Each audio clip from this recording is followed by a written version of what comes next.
बचपन से ही अच्छी और थोड़ी महंगी चीजों का बड़ा शौक था। जब तक वो किसी चीज को अच्छे से देख परख ना ले, तब तक उसे अपने लिए नहीं लेती थी। ऐसे ही एक दिन वो अपनी सासू माँ रश्मि के साथ बाजार जाती है, जहाँ बहुत सारी अलग अलग चीजों की दुकानें थी। दोनों सास बहू एक साड़ी के शोरूम में जाती हैं और तभी रश्मि बोलती है, अरे भैया अच्छी सी साड़ी दिखा दो। जी माँ जी, अभी दिखाता हूँ। वो दुकानदार उन्हें साड़ियाँ दिखाना शुरू कर देता है। रश्मि एक एक करके साड़ियाँ देखती जाती है, पर उसे कुछ समझ नहीं आता। तो वो झुमकी से बोलती है, अरे बहू तू ही बताना, इनमें से कौन सी साड़ी मुझ पर अच्छी लगेगी। माँ जी, अगर आप बुरा न माने तो मैं आपको एक बात बताऊं।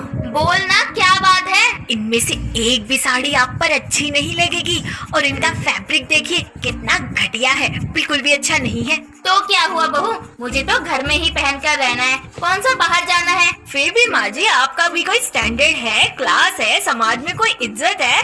अरे ऐसे कपड़े पहनकर बाहर जाएंगे तो लोग क्या सोचेंगे आपके बारे में। छोड़ना बहू, मुझे इन सब बातों से कोई फर्क नहीं पड़ता। तो बताइए माँ जी, कौन सी साड़ी पसंद आई है आपको?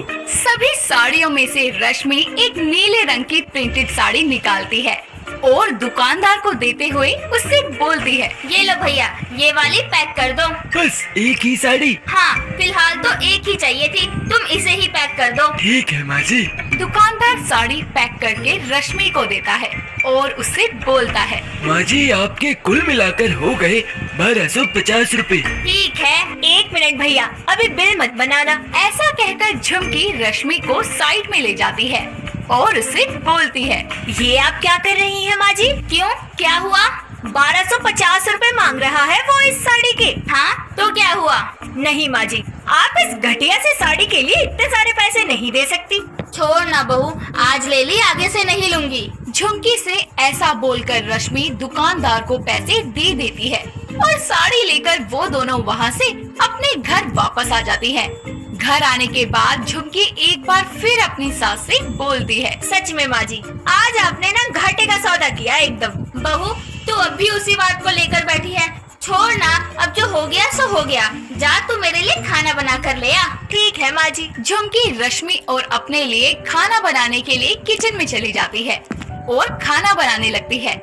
वो खाना बना ही रही होती है कि तभी उसके पति का कॉल आता है। वो अपना फोन उठाती है और पति से बोलती है, हेलो, कैसी हो तुम? मैं ठीक हूँ, आप कैसे हैं? मैं भी अच्छा हूँ। और बताओ क्या कर रही हो? खाना बना रही हूँ, आप बताइए कहाँ है? मैं आज ही बरेली आया हूँ, फिर यहाँ से दिल्ली तुम्हारे पास। सच में आप बरेली में हैं? हाँ हाँ यार, क्यों, क्या हुआ? अच्छा सुनिए ना, बरेली के ना झुमके बहुत मशहूर हैं, आप मेरे लिए वो ले आएंगे? हाँ हाँ क्यों नहीं, जरूर। तुम बताओ कैसे झुमके चाहिए तुम्हें?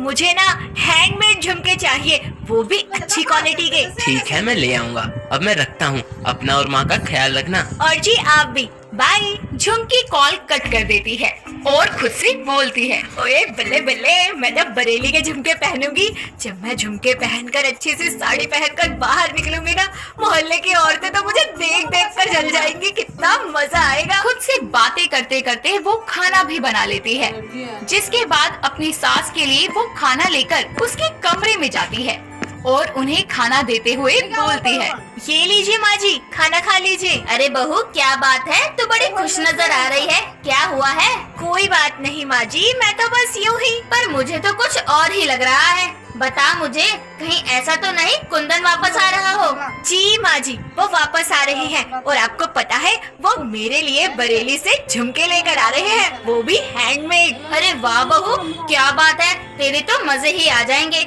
पर मैंने सुना है हैंडमेड झुमके बड़े महंगे मिलते हैं। हाँ वो तो है माँ जी, पर एक आध झुमका खरीद लेने से कोई बड़ा फर्क नहीं पड़ जाएगा। हाँ बात तो तेरी भी ठीक है, चल अब आ और खाना खा ले। फिर दोनों सास बहू मिलकर खाना खाने लगती हैं और दूसरी तरफ कुंदन बरेली के बाजार में झुमकी के लिए झुमके ढूंढने लगता है।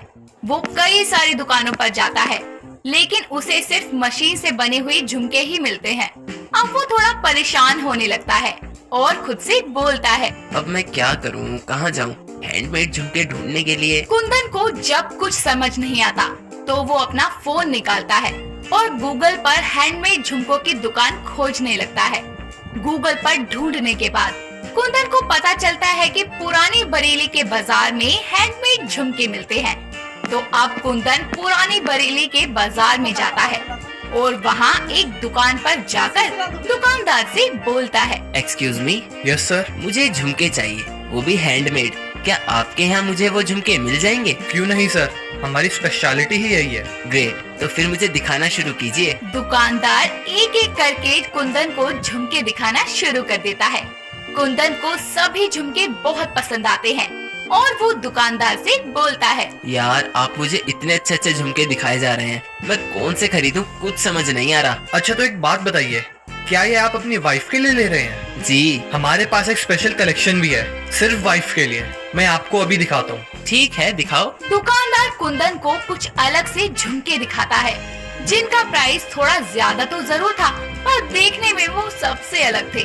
उन झुमकों में से एक झुमका कुंदन को बहुत अच्छा लगता है और वो उसे अपने हाथ में लेके दुकानदार से बोलता है। ये वाला कैसा है? अरे वाह सुखी, बहुत ही प्यारा है सर, ये आपकी वाइफ को जरूर पसंद आएगा।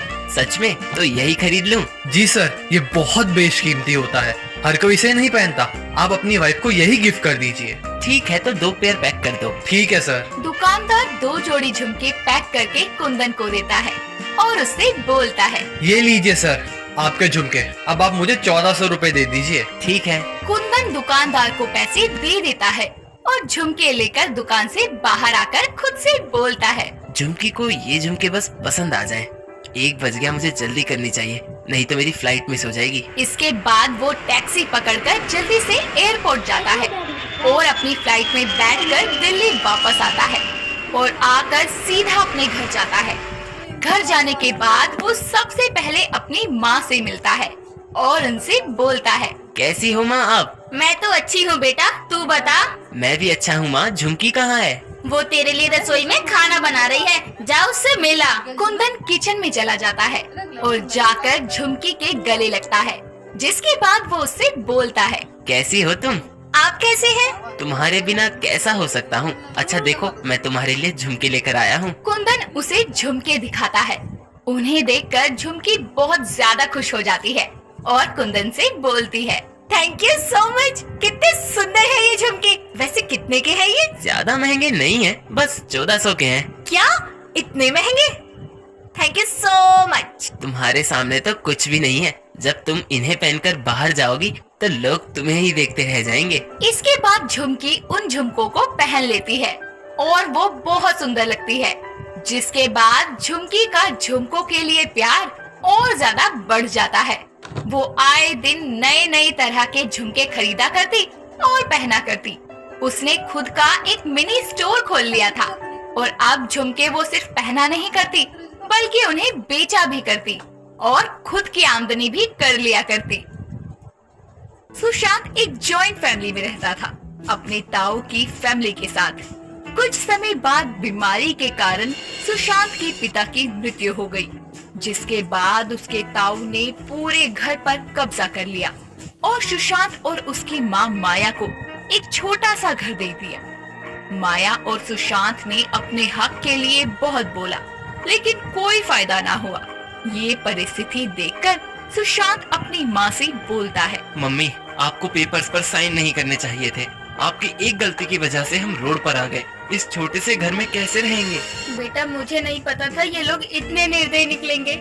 हम कुछ नहीं कर सकते। खून के रिश्ते होने के बावजूद इन्होंने हमारी पीठ में छुरा घोंपा है। मुझे तो बस तेरी शादी की चिंता है। तेरी उम्र बढ़ रही है, लेकिन कोई बाप अपनी बेटी देने को तैयार नहीं है। मम्मी, कोई अपनी बेटी देगा ही क्यों? आपको नहीं पता हम कितनी मुश्किल से रह रहे हैं। सभी को बंगले गाड़ी वाला रिश्ता चाहिए, कोई गरीब के साथ नहीं रहना चाहता। इसीलिए मैं बाहर जाकर काम करूंगा और साथ ही इन लोगों पर कोर्ट में केस भी करूंगा। सुशांत अपने एक दोस्त की मदद से काम के लिए दूसरे शहर चला जाता है, जहां उसकी दोस्ती दीक्षा से हो जाती है और कुछ ही समय में दोनों एक दूसरे से प्यार करने लगते हैं। ऐसे ही एक दिन दोनों साथ में पार्क में बैठे होते हैं। तभी दीक्षा बोलती है। सुशांत, आप मुझे अपने घर कब लेकर जाएंगे? जल्द ही लेकर चलूंगा दीक्षा, अभी जरा घर के हालात ठीक नहीं है। तो क्या हुआ? रहना तो आखिर मुझे उसी घर में है ना शादी के बाद। लेकिन कोई और बात है तो बताओ ना। तुम क्यों मुझे मना कर देते हो हर बार? कुछ तो बात है जो आप छुपा रहे हैं मुझसे। क्या बात है? अच्छा एक बात बताओ, मैं अगर गरीब हुआ तो तुम मुझे छोड़कर चली जाओगी? मैंने प्यार किया है आपसे, और प्यार गरीबी अमीरी देखकर थोड़ी होता है। मैं आपको छोड़कर कभी नहीं जाऊंगी। हाँ वो तो है, लेकिन आज मैं तुम्हें सब सच बता दूं। हमारा छोटा सा घर है, ना तो मेरे पास गाड़ी है ना ही बंगला। मैं शादी के बाद कलेश नहीं चाहता, इसीलिए जो भी बात थी मैंने तुम्हें सच बता दी। बाकी अब तुम्हारे हाथ में है, तुम्हें क्या करना है। मुझे तुम्हारे साथ रहना है, जहाँ तुम रहोगे वहीं मैं रहूंगी। भगवान का आशीर्वाद हुआ तो एक दिन बंगला गाड़ियाँ भी हो जाएंगी। मैं हमेशा आपके साथ हूँ, बस आप मेरा साथ मत छोड़ना।